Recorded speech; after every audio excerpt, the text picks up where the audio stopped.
Hello everyone and welcome to Day Trader S&P 500. This is Dale Woodson, editor of Woodson Wave Report, one of Timer Digest's top rank stock market timers. And I've been trading for over 30 years since the 80s and mostly swing trading, but we started the day trading service 3 years ago, trading a few accounts. You can see we've had pretty good success and we're off to a great start in 2020. So I've been trading for over 35 years. The day trading service we just started, and all of our subscribers to our short-term report receive our day trades. And in 2018, we had over 700 trades, 2019 1100 trades, and in 2020 we're already over 1,000 for this year. So while we are new to YouTube, we would appreciate if you guys can hit that subscribe button. Don't forget to also hit the reminder bell and the like button. We appreciate it. So today we're going to get into the S&P 500 technical analysis, and normally we've done a top-down approach. Today we're going to do the opposite. We're going to look at the short term and move back into the longer term. So as you can see, as we've mentioned in our previous videos, we had this island reversal high here on June 8th, and the market gapped up and gapped down and left it open on an island. Well, since then, it's closed it, and as you can see, that high on June 8th has presented significant resistance for the market several times, as you can see. And then just last week, the market finally broke above this high. But since then, and then Friday, by the way, this is an hourly chart. Friday, as you can see, not only did we break below that important support resistance line, but we closed below it. So once you move to the other side of resistance support, it takes the opposite. So it should now be resistance. So we'll see this week should be telling, because we have a pretty tight trading range. As you can see in here's the hourly chart again, and here is that that high from June 8th, and you can see now we're below it. It should be resistance. We also have this line here right at 3,200, which has proven pretty good support. And let's pull this apart if you can. Again, this is an hourly chart, and you can see we've actually had, let me get this a little bit bigger. I get bigger. There we go.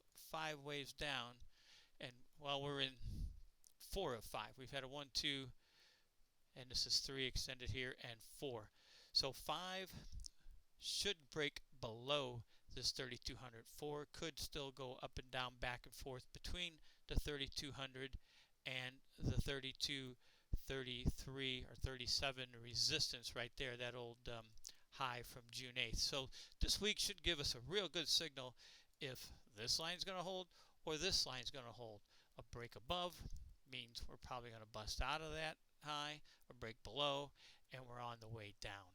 So we move from the hourly to the daily. Here is our February all-time highs. Here's the famous March 23rd low. As you see, we've been in an uptrend ever since.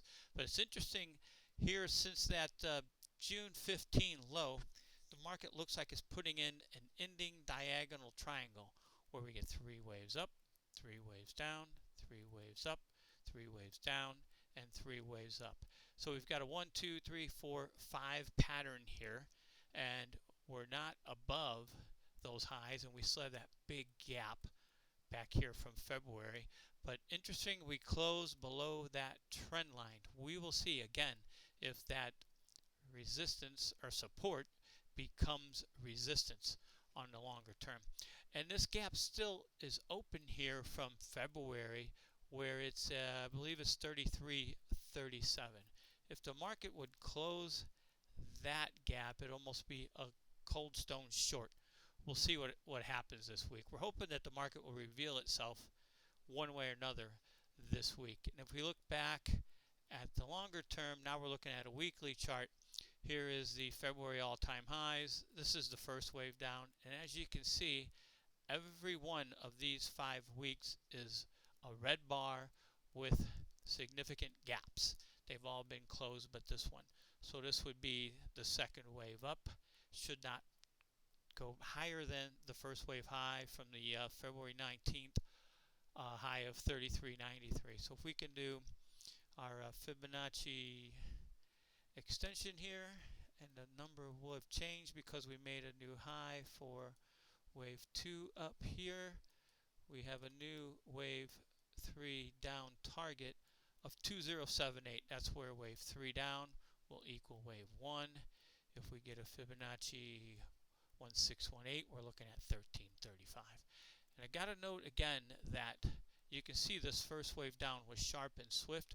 Well, the third wave should be more sharp and more swift than the first wave. So expect a lot of red bars, a lot of gaps, and a target below the first wave low, which this one, I believe it was 2191, and this would be 2078. Of course, a break above February highs, a close of the gap, and then a subsequent break above the 33.93 high, and we're off to the races to probably 4,000. So we'll see what happens. We have a Fed meeting this week. Should be an exciting week. Thank you guys for subscribing to the channel. Remember to hit that like button, and we'll talk to you next time. Take care.